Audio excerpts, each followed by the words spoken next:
مبارکباد دے رہا ہے۔ اب آپ خود ہی اندازہ لگائیں، اولاد والے ہیں، کس قدر ایک تو دل میں صدمہ ہے کہ بچے وفات پا گئے، اور اوپر سے یہ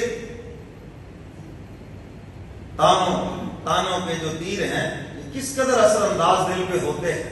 حضور نے کتنی تکلیف برداشت کی ہے۔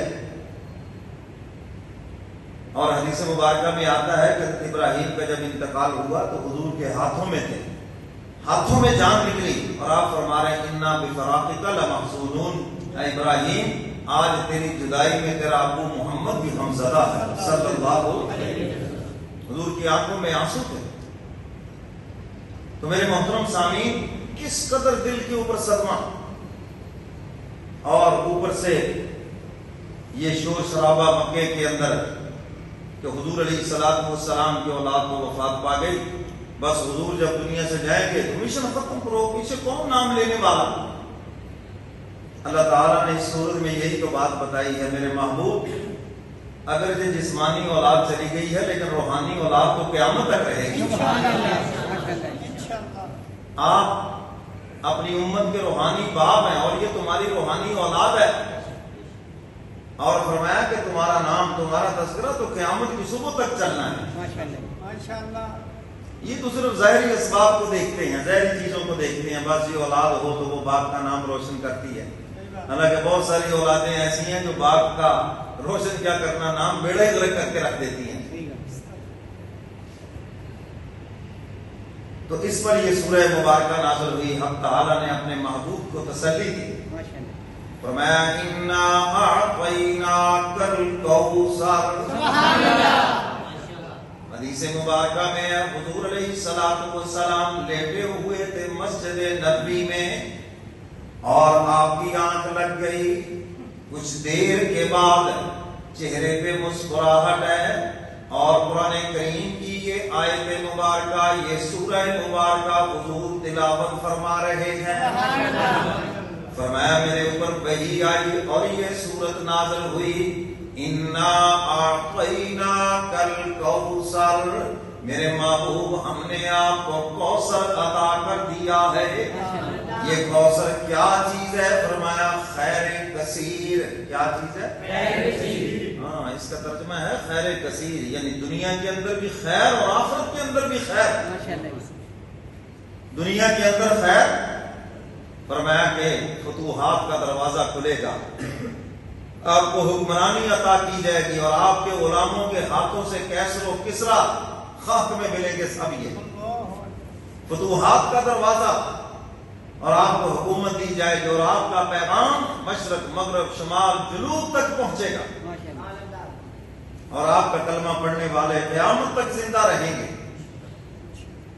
یہ خیر کثیر، اور فرمایا آخرت کے اندر بھی شفاعت کبریٰ، اب تعالیٰ فرماتے ہم نے آپ کو نصیب فرمائی۔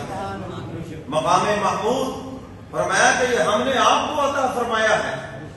1,24,044 انبیاء علیہ السلام میں سے ہم نے یہ شان آپ کو عطا فرمائی، مقام محمود آپ کو عطا فرمایا، اور شفاعت کبریٰ کی دولت آپ کو نصیب فرمائی۔ اور فرمایا کہ حوض کوثر، یہ بھی ہم نے آپ کو عطا کیا۔ کوثر سے مراد حوض کوثر ہے۔ حدیث مبارکہ میں اس کی وضاحت ہے کہ یہ ایک حوض ہے، فرمایا کہ جس سے 2 نہریں یہ جنت کے درمیان میں سے آ رہی ہیں۔ اللہ تعالی ہم سب کو نصیب فرمائے۔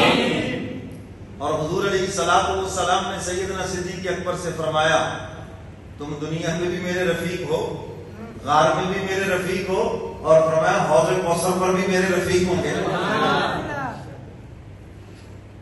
اور ایسے بد نصیب ہیں نا وہ جو روضہ رسول پہ جائیں تو ابو بکر کا سامنا نہیں کر سکتے، ہے تو کل کو حوض کوثر پہ کیسے سامنا کریں گے؟ وہ وہاں بھی محروم، یہاں بھی محروم۔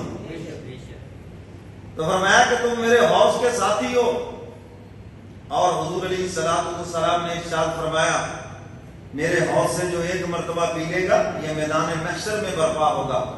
فرمایا اتنی پیاس ہوگی، اس قدر شدت ہوگی، لیکن فرمایا جو میرے حوض کوثر سے پی لے گا پھر اس کو کبھی بھی پیاس نہیں لگے۔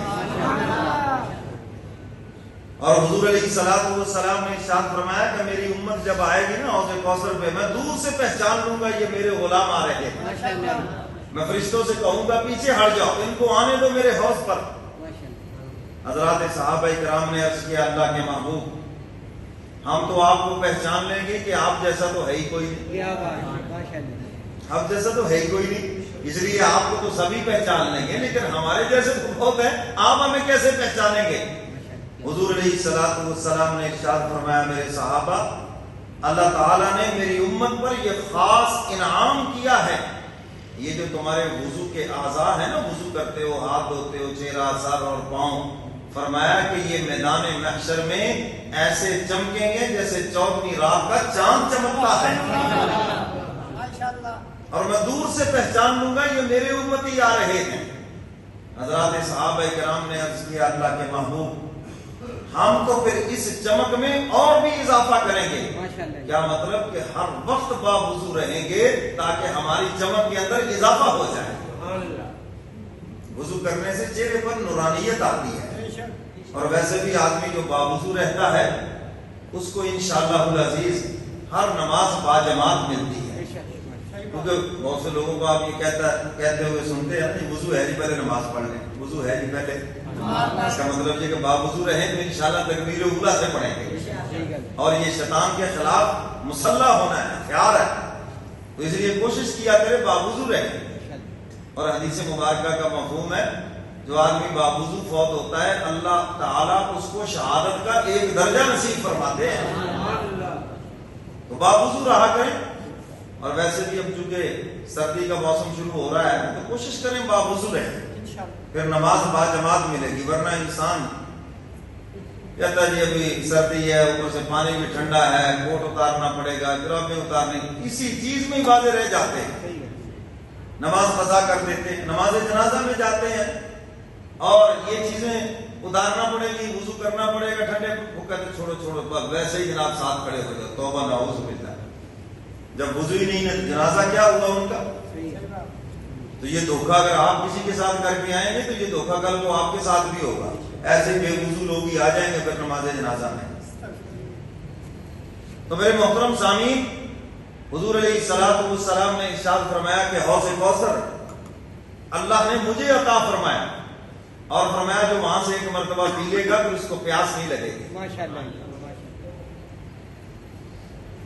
اور حضور فرماتے ہیں کہ کچھ لوگ میرے حوض پہ آنا چاہیں گے مگر فرشتے ان کو مار مار کر بھگائیں گے، میں کہوں گا ان کو آنے دو، کیا مسئلہ ہے، کیوں نہیں آنے دیتے؟ ملائکہ عرض کریں گے اللہ کے محبوب یہ وہ لوگ ہیں جنہوں نے دین کے اندر نئی نئی چیزیں بدعات کر لی تھی، آپ کے دین کا نقشہ ہی بدل کے رکھ دیا تھا۔ اب حدیث مبارکہ کے الفاظ ہیں سحقن سحقن، حضور فرماتے ہیں ان کو مجھ سے دور کر دیا جائے، میرا ان سے کوئی رشتہ نہیں۔ اور میں اکثر کہا کرتا ہوں